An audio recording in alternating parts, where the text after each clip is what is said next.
It is my pleasure to introduce our guest speaker for today. Reverend Mary is off today, and she'll be back in the office Thursday afternoon. Reverend Pat Ball has been a Unity minister for many years in Southern Ontario and now serves across Canada and neighboring U.S. states, leading Unity Ministry in Motion. She's a church consultant. She is also a regional representative to Unity Worldwide Ministries. Reverend Ball is a seasoned and respected leader in the Unity movement, and we're blessed to have her and her good friend and companion, Gracie, the little pup, joining us today. Reverend Pat's message for today is Say Yes to the Mess.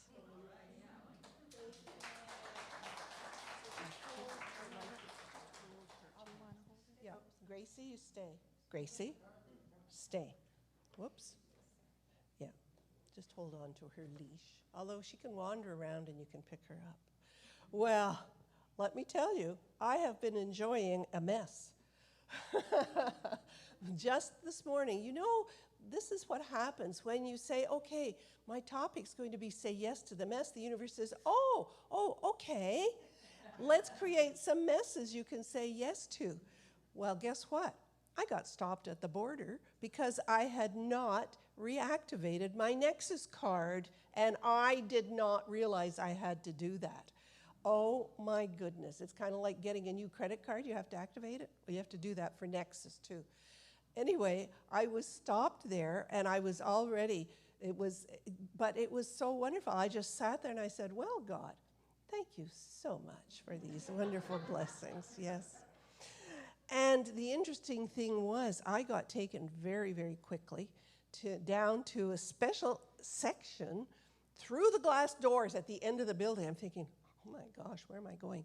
And the guy there was so nice, and he explained what had happened. He said, I'll activate it for you so it won't happen again. So he activated it for me, and I'm good to go. So it's just so funny. When I first started thinking about this topic, because it's all about consciousness, isn't it, and the way that we see things, I thought of it. I like this title, You Say Yes to the Mess, because I remembered the show, Say Yes to the Dress. How many of you have watched that show? It is so full of people and their egos. It's quite interesting that they think that their whole marriage will be a disaster if they don't have exactly the right dress. And then they get all these people to go and give them opinions about the dress. Of course, everybody has a different opinion, and finally, the bride has to make up her opinion. But that's another one today, because it's all about consciousness. Eric Butterworth said, if you're not happy with the things that are repeatedly happening in your life, or with the direction in which you seem to be moving, you can turn it around. But first, you must understand that it's your life, that you're creating it, that you live in a world of your own thoughts, and that by altering your thoughts, whenever you really want to do so, you can change your life. I think Wayne Dyer has a book, Change Your Life, Change Your Thoughts, Change Your Life, something like that. It's a really basic unity. Gracie is whimpering. She's going, ooh, do now. But you know, I realized after he got over the shock, because this is what he did. He looked at what he was doing and what he had, and he kind of made two columns. This is what I'm picturing. The first one was, he was cast on a desolate island, but he was alive. How he was apart from human society. He hadn't discovered Friday. I don't think that came till like halfway through the book. But he wasn't starving because there was so much food to eat, and it was such a lovely tropical island. He only had the clothes on his back, but you know, he was in a hot climate. He didn't really need clothes that much. He didn't have any means of defense, but he didn't see anything to defend himself against. And also, he had no one to talk to, but the ship was so near to the shore, he could get everything he needed from it that he needed to survive. So he decided, I think, that, you know, there wasn't any circumstance in the world. Is she eating the she's eating the plant. No, she's sniffing. One of those, what do you call that plant? Spider plant. Not good for dogs. Okay. Well, Gracie, you may not eat the spider plant. No. Come back here and sit down. She'll settle. If anybody wants to cuddle her, you can come and get her and hold her. I think Karen's going to take her. Karen's going to look out. Thank you, Karen. That'll be much better for her. Yeah, there you go. It's so interesting. I've had... You are leaving, are you? Oh, I've got a tracking device on her, Karen, so... I'll be able to find you. But it was so interesting. You know, there wasn't anything in the world that you couldn't say yes to. To say yes, what does it mean when you say yes to things? I mean, there's some things that are pretty easy to say yes to. For example, would you please sign for this package? Or would you like to enter into this free drawing? Or, you know, do you want 0% interest on your new car? I think we'd all say pretty much yes to those, but those are pretty mundane. But how about these questions? Do you want to be enlightened? Do you, I can't even see it. Do you want to be prosperous? Do you want to be empowered? Do you want to be inspiring? Do you want to be at peace? I mean, some of these they're lovely questions, but it's like, okay, if I say yes to this, then what's going to happen? What is the universe going to bring me so I can practice being empowered and being at peace no matter what's going on? Oh, yeah. Some of these questions we might be reluctant to say yes to because we realize there's all these ramifications to saying yes. And we have a choice as to what we want our answers to be. We all have a choice. We can look at our circumstances and say, no, you know, I'd like to be at peace, but there's too much going on, and it's none of it my fault. You know, we can refuse to accept what's happening. We can deny the opportunities to open our minds, to change our thoughts, to resist the good that's in every situation, to resist it, to kind of like fight it, you know. Say yes to the hand. Don't just speak to the hand. I don't want to hear what you've got to say. Or we can decide what we want to say yes to. The truth is, the harder we push things away, the more we attract them. You guys all know this stuff. I think I'm speaking to the choir here. What we resist persists. And so if we resist it, we know it's going to happen. There's a great story that I heard that really illustrates this situation. Do you guys remember, any of you remember when they used to deliver milk to your door? Now, this was a horse-drawn carriage, and although I'm old enough that I remember the horse-drawn carriage delivering milk, and I see some nodding going on, so, but this story isn't in that age. This story is when the guy had a truck. And Ben was delivering milk, and he came, and he was usually very cheerful, this person said. So I'm going to tell the story as though you're listening to the woman tell it. She said, Ben came to the door, and he was so discouraged. He was grumpy, and he was not his usual sunny self. And I said, what's going on? And he said, I was embarrassed. He said, 2 customers had left town without paying. One of them was just $10 in arrears. The other was $179. And it was his own fault, and he had to pay this out of his pocket because this is how he paid. He bought the milk from the dairy, and then he got paid back for it as he delivered it. But he said, you know, this person left. She has no forwarding address, and I'm just every week, like she had 6 kids, and and another on the way, and she was always saying, I'm going to pay you, Ben. I really am. My husband's going to get another job, and I'll be able to pay you. Well, then I believed her. What a fool I was, he says. I thought I was doing a good thing, but I learned my lesson. I've been had. And all I could say is, I'm so sorry. And the next time I saw him, his anger was just building and building against this woman. And now he was talking about her ungrateful brats and what a terrible family it was and all his messy kids. And it was just terrible. And so I thought, there's got to be something else that I can do to help Ben. accept what's gone to him, to say yes to this. But she thought about what her grandmother had said and said that when somebody takes something from you, give it to them as a gift. You know, so how's it going? Have you accepted? Have you given it to her for a gift or anything yet? No, he said no. But every time he came, he seemed to lighten up more. Then one day it happened. He arrived with a tremendous smile and a glint in his eyes. He says, I did it. I gave her the milk as a present. It wasn't easy. Well, I mean, what did I have to lose? It was gone, wasn't it? Really. But you've got to really mean it in your heart. I said, well, I do. And I really feel better knowing that those kids had milk to drink because of me. I think Ben had learned to yes his way through the problem, didn't he? It was a good example. And do you think it changed other aspects of his life too? Maybe. Many of us shut off from experiencing the peace, the inspiration, the prosperity in which we can live and move and have our being. God can't bring good into our experience as long as we're closed. When we're fighting it and saying, no, I've got to hold on to everything I've got right now because who knows when I'm getting more, instead of relaxing and opening to it, just allowing it. You know, Ben, this isn't about forgiveness. Ben wasn't being told to forgive the woman,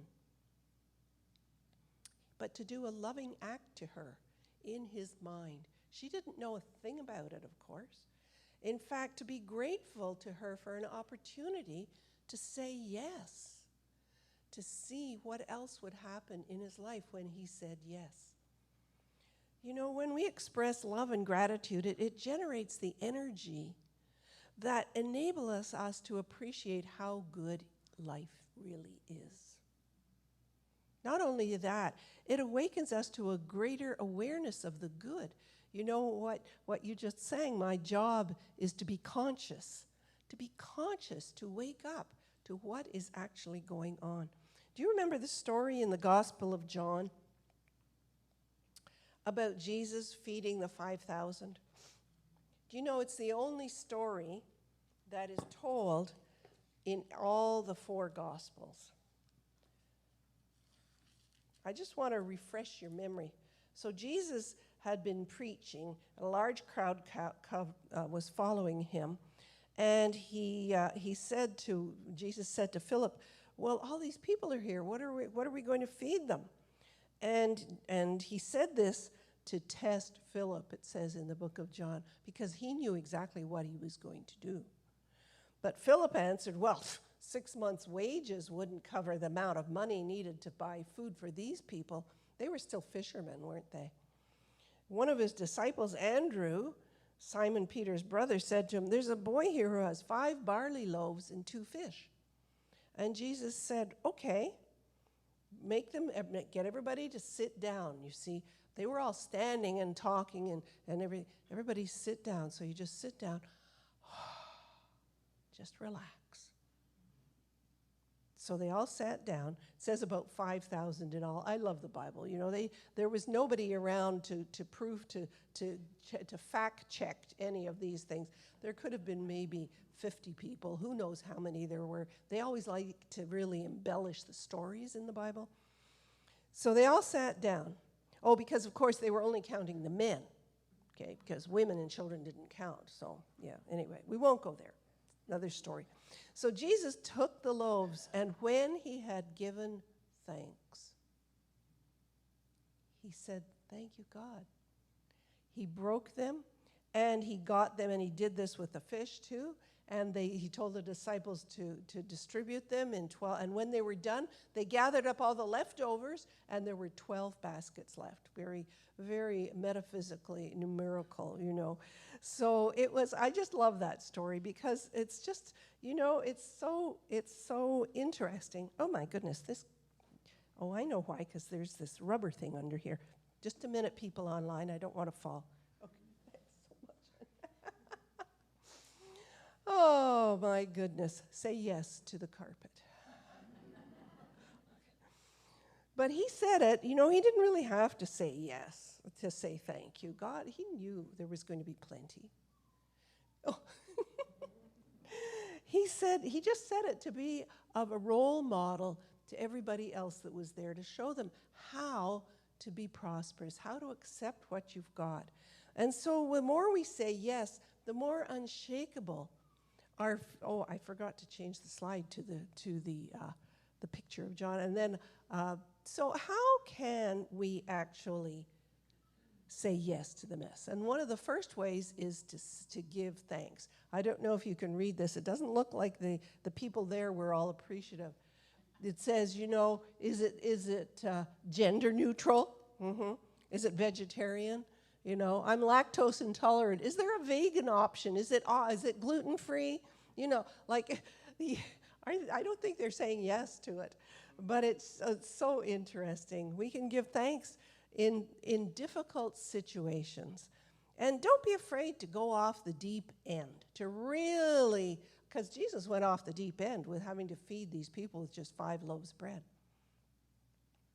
One of the things that Jim and Nancy Rosemurgy say, that one of our difficulties is that many of us are lukewarm with our lives. We stay in the shallow end of the pool.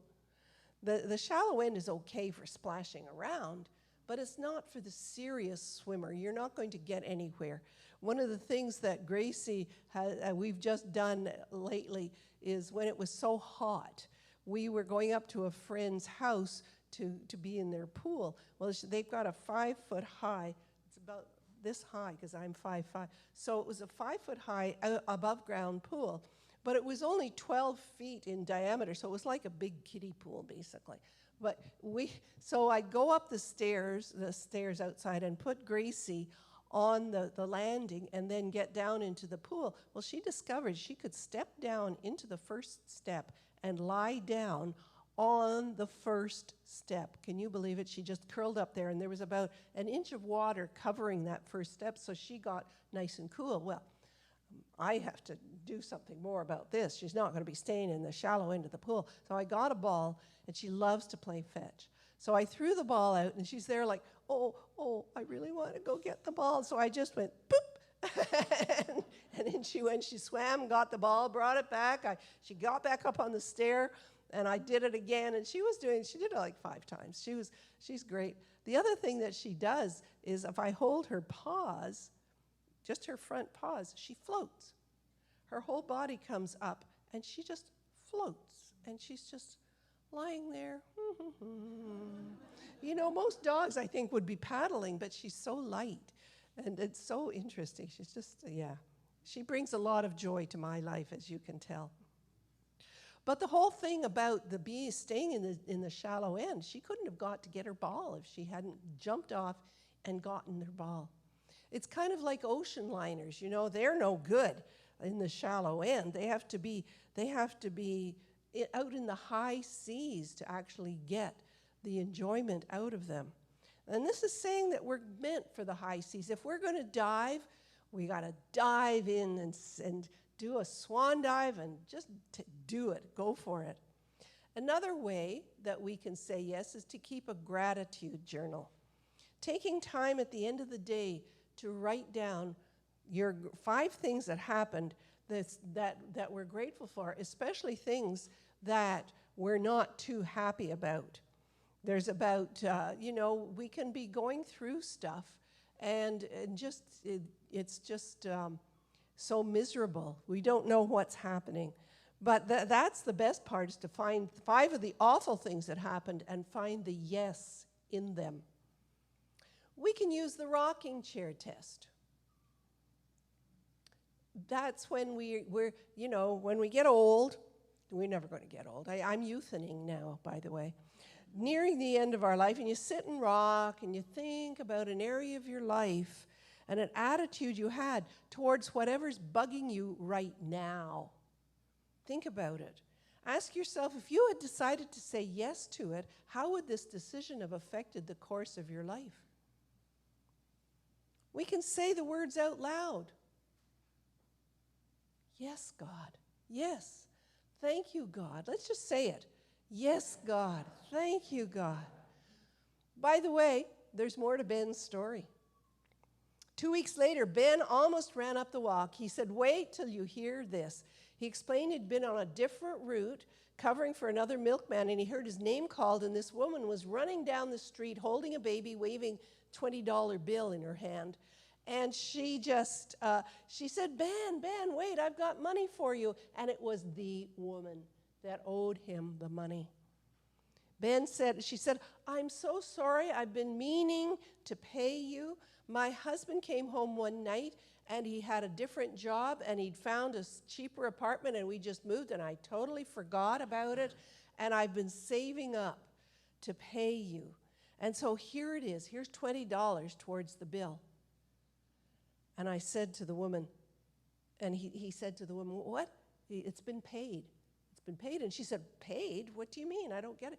He said, I paid it. Well, she started to cry. And so then he didn't know what to do, and she just put his arm around her, and then he started to cry. He just felt like, oh my goodness, how wonderful it is I could give her this gift.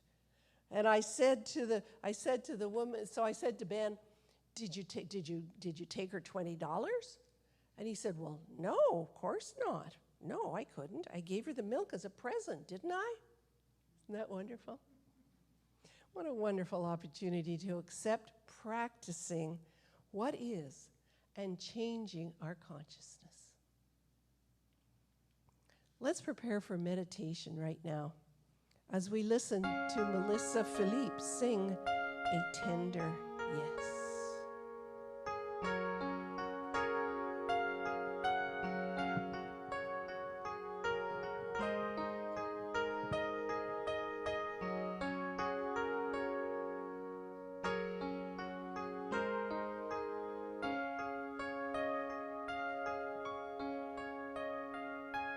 As I say a tender yes to everything that comes to me, my heart is open, I am free.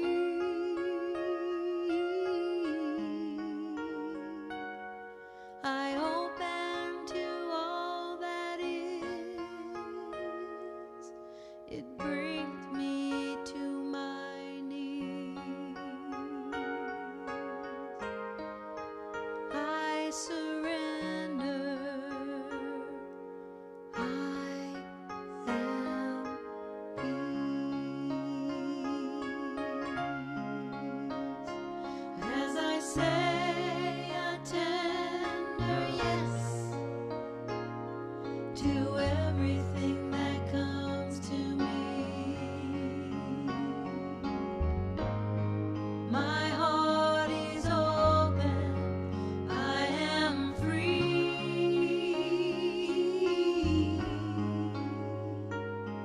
I open to all that is. It brings me to my knees. I surrender. I am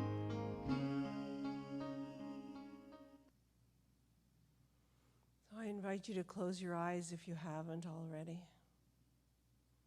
Take a deep breath.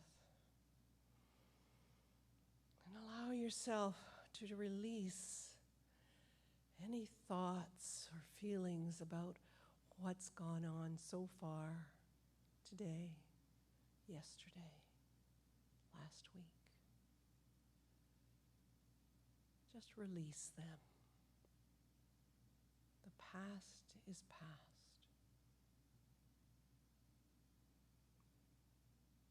Take a deep breath and turn within.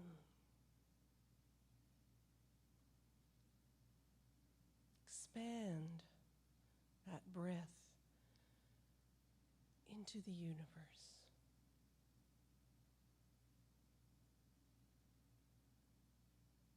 Imagine yourself in a quiet and beautiful space, whatever that is to you.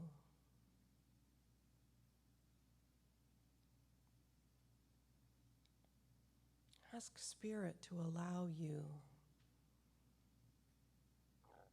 to discover the spiritual goals that you say yes to at this particular time in your life.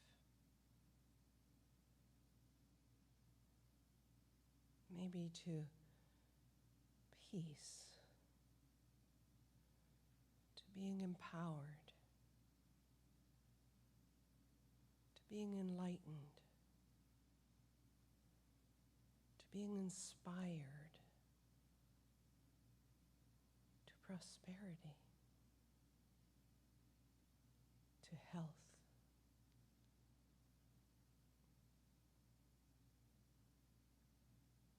Open your heart to receive that information.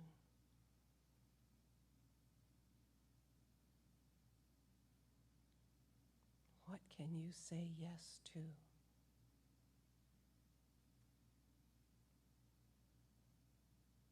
Just be open to whatever comes forward.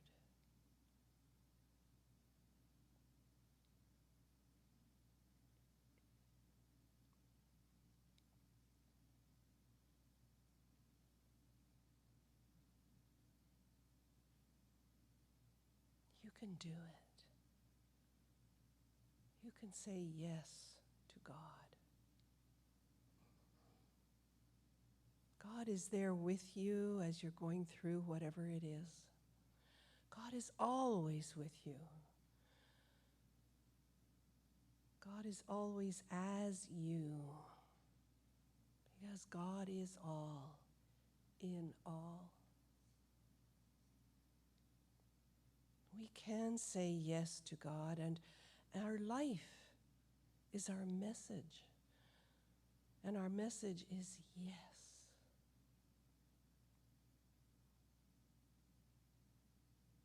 Now I invite you to bring your attention back to your breath. Come back into this moment and into this room as Melissa brings us back to this time and place. As I say a tender yes to everything that comes to me, my heart is open, I am free.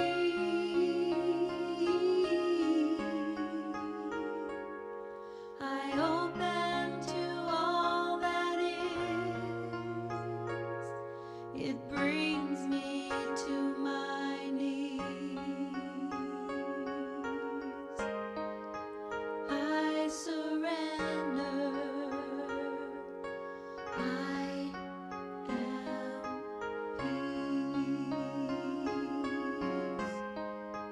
I surrender. I am peace.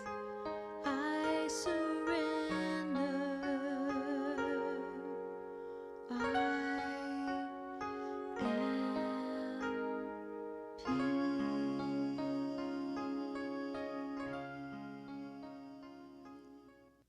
Everybody back? And so it is. Thank you.